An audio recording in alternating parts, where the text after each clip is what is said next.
दोस्तों आज हम जानेंगे कर्तव्य भुक्तम मूवी के बारे में जो कि अभी हाल ही में रिलीज हुई है। कहानी की शुरुआत में हम अन्ना को देखते हैं जो कि एक आदमी का भविष्य बता रहा होता है और ऐसा कहा जाता है कि अन्ना जो भी कहता है वो सब कुछ सच होता है क्योंकि अभी तक इसने जिसके भविष्य के बारे में बताया है वो सब कुछ सच हुआ है। इसके बाद कहानी शिफ्ट होती है और हम देखते हैं देव को जो कि हमारी कहानी का मेन कैरेक्टर होता है। देव दरअसल दोस्तों एनआरआई होता है और वो इंडिया काम से आया होता है। लगभग 4 महीने पहले देव के पिता की मृत्यु हो जाती है लेकिन उन्होंने मरने के पहले काफी ज्यादा इसके लिए प्रॉपर्टी छोड़ के गया है, इसीलिए देव उस प्रॉपर्टी को बेच के अपना नया बिजनेस स्टार्ट करना चाहता है और ये सब कुछ काम में 10 दिनों के भीतर करके यहाँ से चला जाएगा। देव को लेने के लिए उसका दोस्त गौरव आया होता है और देव अगले 10 दिनों तक गौरव के घर में ठहरने वाला था। अब हम देखते हैं कि गौरव घर जाने के पहले अपनी माँ से मिलने के लिए जाता है क्योंकि गौरव की मदर एक गंभीर बीमारी से जूझ रही होती है। लेकिन वहाँ जाने के बाद डॉक्टर उसे बताते हैं कि तुम्हारी माँ नहीं बच पाएगी। अब ये सुनकर गौरव पूरी तरह से परेशान हो जाता है और अब गौरव को कोई रास्ता नहीं दिखता, इसलिए वो अन्ना के पास चला जाता है क्योंकि गौरव को अन्ना और गोट के ऊपर काफी ज्यादा विश्वास होता है। लेकिन वहीं दूसरी तरफ देव को इन सब पे कुछ भी विश्वास नहीं होता। अन्ना गौरव की बात को सुन के कहता है कि तुम शिव जी को 5 बजे जल चढ़ा देना, इससे तुम्हारे सारे दुख दर्द ही दूर हो जाएंगे। अब गौरव और देव वहाँ से जाने लगते हैं कि तभी अन्ना कहता है देव की ओर इशारा करके कि तुम यहाँ से नहीं जा पाओगे। जिस बात को देव तो सुन लेता है लेकिन इस बात को वो काफी ज्यादा लाइटली लेता है। लेकिन अब ये बात उसके दिमाग में घूमने लगती है। अब ये लोग जब घर पहुंचते कि तभी देव कहता है कि मेरी प्रॉपर्टी पे कोर्ट ने ताला लगाया है, इसीलिए हमें सबसे पहले उसे फ्री कराना होगा। अब इस सिलसिले में ये लोग डिस्ट्रिक्ट मजिस्ट्रेट के ऑफिस चले जाते हैं लेकिन वो लोग देव की बात सुनने के बाद कहते हैं कि हमें लीगल प्रोसेस करने के लिए 5 लाख रुपए चाहिए, तभी जाके तुम्हारी प्रॉपर्टी को रिलीज किया जाएगा। अब ये सब बात होने के बाद ये लोग यहाँ से निकल जाते हैं लेकिन रास्ते में देव कहता है कि मेरे पिता ने एक आदमी को 50 लाख रुपए दिए थे, इसीलिए मुझे उससे पैसे लेने के लिए जाना है। लेकिन जब देव पैसे लेने के लिए पहुंचता है तब वो आदमी कहता है कि मुझे सबसे पहले अपने पिता की डेथ सर्टिफिकेट दिखाओ और साथ ही वो 50 लाख की रिसीव भी। अब उस आदमी की बात सुनने के बाद देव सबसे पहले डेथ सर्टिफिकेट बनवाने के लिए जाता है। लेकिन इसमें भी एक प्रॉब्लम होती है क्योंकि देव के पिता का आधार कार्ड नेम और प्रॉपर्टी नेम अलग अलग होता है और तो और उस प्रॉपर्टी के अब 2 ट्रस्टी भी होते हैं जो कि जाहिर सी बात है फ्रॉड होते हैं। अब ये सब दिक्कतों को देखने के बाद देव समझ जाता है कि इन सब में काफी समय लगने वाला था। इसी बीच गौरव को जो अन्ना ने बताया होता है वह जाके शिव जी को जल चढ़ा देता है और ऐसा करने के अगले दिन देखते हैं हम गौरव की मदर को जो कि पूरी तरह से ठीक हो जाती है। अब ये देख के गौरव बहुत ही ज्यादा खुश हो जाता है और वह अन्ना का शुक्रिया अदा करने के लिए फिर से उनके पास मिलने के लिए जाता है, जहाँ वो उनका शुक्रिया अदा करने के बाद अपनी ड्रीम जॉब के बारे में बताता है कि वह किस तरह विदेश में जॉब करना चाहता है। तो ये बात सुनकर अन्ना कहता है कि तुम्हारी मदर की डेट और टाइम में बता देता हूँ कि उनकी मौत कब होगी। इसके बाद अन्ना कहता है कि तुम्हारी जॉब की प्रॉब्लम भी जल्द ही सॉल्व हो जाएगी। ये सारी बातें देव पीछे बैठ के सुन रहा होता है लेकिन अभी तक अन्ना उसे फ्रॉड ही लग रहा होता है, इसलिए वो अपने काम में व्यस्त रहता है और अभी तक ना ही उसका डेथ सर्टिफिकेट बना होता है और ना ही उसे पावर ऑफ अटर्नी मिली होती है जिससे कि ये यहाँ की प्रॉपर्टी बेच के यहाँ से चला जाए। और दफ्तरों में धक्के खाने के बाद उसका काम भी और भी उलझता जा रहा था और अब देव को आए यहाँ पे 9 दिन हो चुके थे, जिस बात से उसकी गर्लफ्रेंड जिया भी नाराज थी कि वो कब उसके पास वापस लौटेगा।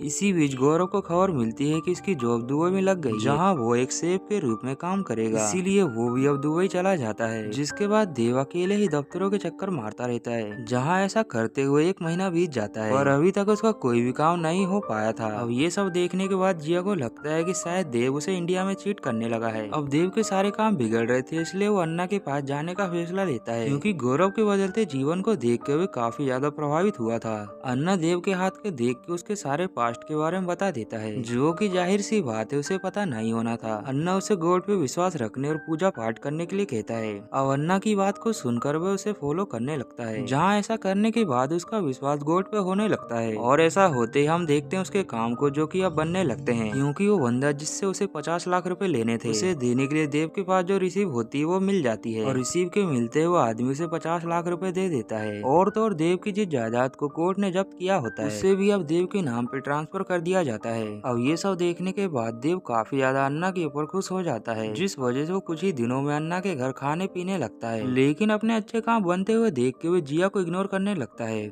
देव इंडिया में केवल इन्हीं लोगों को जानता था और वो जिस मकसद से इंडिया आया था वो तो उसका काम हो चुका है, इसीलिए वो अब कुछ ही दिनों अपने घर वापस लौट जाएगा। पर अब दोस्तों यहाँ से कहानी शिफ्ट होती है और हम देखते हैं जिया को, जहाँ देव का इंतजार करते करते अब 6 महीने बीत चुके हैं। इसीलिए जिया खुद देव को लेने के लिए इंडिया आ गई। लेकिन जब वो गौरव के घर जाती है तो वहाँ पे देव नहीं होता। गौरव के पड़ोस की आंटी उसे बताती है वो तो अन्ना के घर गया है। अब ये बात सुनकर जिया अन्ना के घर जाती है, लेकिन वहाँ जाने पे पता चलता है कि वहाँ तो 6 महीने पहले आग लगी थी और ये सब सिलेंडर फटने की वजह से हुआ, जिसमें सभी लोग मारे गए। यहीं पर एक कोने में बैठा हुआ उसे देव भी दिखाई देता है, जो कि अन्ना के दिखाए रास्ते पे चलते हुए पागल हो गया था, क्योंकि देव पागल होने के बाद भी वो हमेशा अन्ना और उसके परिवार के बारे में बात करता। अब ये देख के जिया उसका इलाज करवाती है और कुछ हफ्तों के इलाज के बाद उसकी हालत में सुधार होने लगता है। अब ये देख के जिया सोचती है कि वो देव को जल्द से जल्द न्यूजीलैंड वापस लेके जाए, लेकिन जिया को देव का बहुत ही ज्यादा ख्याल रखना पड़ेगा और कुछ दिनों के बाद उसकी हालत में और सुधार होने की वजह से वो उसे न्यूयॉर्क वापस लेके जाने लगती है। और ये लोग न्यूयॉर्क की ओर निकल भी जाते हैं, लेकिन बैंकॉक में इन्हें फ्लाइट बदलनी पड़ती है और दूसरी फ्लाइट में अभी समय होता है, इसलिए वो लोग वहाँ घूमने लगते हैं। लेकिन तभी फिर से वही होता है जिस बात का जिया को बहुत ही ज्यादा डर था। देव को फिर से अचानक से अन्ना का परिवार दिखाई देता है और वो भी कोई छोटे मोटे लुक में नहीं बल्कि पूरे स्टाइलिश लुक में, जिन्हें देखने के बाद देव फिर से अपने सेंसेस को खो देता है और वो उन्हें पकड़ने के लिए उनके पीछे भागता है, लेकिन तब तक वो लोग वहाँ से चले जाते हैं। लेकिन ये हादसा होने के बाद देव फिर से अपने पुराने सेंसेस में आ जाता है और वो एक बार फिर से जिया को भूल के अन्ना के परिवार को याद करने लगता है। अब देव की हालत देख के जिया को समझ नहीं आता कि वो उसका साथ दे या नहीं, लेकिन जब देव होश में आता है तो वो जिया से कहता है कि मैं पागल नहीं और मैंने जो देखा वो बिल्कुल रियल था और ये सब कुछ मैं अगले 6 दिनों में साबित कर दूंगा। यानी कि देव जिया से अगले 6 दिनों की मोहलत मांग रहा था और इन 6 दिनों में अगर वो अन्ना को नहीं ढूंढ पाया तो वो जिया के साथ न्यूयॉर्क वापस चले जाएगा। अब ये लोग अन्ना को ढूंढने के लिए अपने एक बैंकॉक के दोस्त की मदद लेते हैं, जिसकी थोड़ी जान पहचान होने की वजह से ये लोग उस एरिया का सीसीटीवी फुटेज निकाल लेते हैं, जिसके बाद ये लोग घंटों तक कई सारे कैमरास में अन्ना को ढूंढने की कोशिश करते हैं और बहुत कोशिश करने के बाद आखिरकार इन्हें अन्ना की फैमिली मिल जाती है। अब ये लोग उस फुटेज को बहुत ही ध्यान से कईयों बार देखते हैं, जिसमें तभी देव को अचानक एक सिंबल दिखाई देता है, जिसे देखने के बाद देव को याद आता है कि बिल्कुल ऐसे ही शेप का टीका उसका दोस्त गौरव लगाया करता था।